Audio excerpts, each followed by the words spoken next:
Passen en gairebé 2 minuts de 3:15 del matí. Professionals i associacions de familiars i pacients d'Alzheimer demanen que la futura llei de l'eutanàsia, que ja s'està tramitant al Congrés, deixi clar que les persones amb aquesta malaltia s'hi puguin acollir si ho diuen en un document de voluntats anticipades.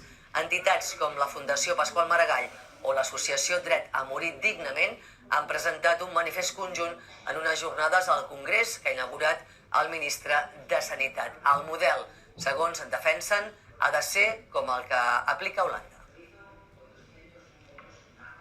Holanda respecta que es pugui fer una demanda anticipada d'eutanàsia a través d'un document de voluntats anticipades, que es pugui mirar aquest document quan precisament la persona no tingui capacitat, o bé per una demència, o bé per un Alzheimer, o també per estar en estat de coma. Igual que deixes dit altres voluntats respecte a cures mèdiques, pots deixar dir també que voldries l'eutanàsia en cas de que la teva malaltia suposés una degeneració ja molt gran.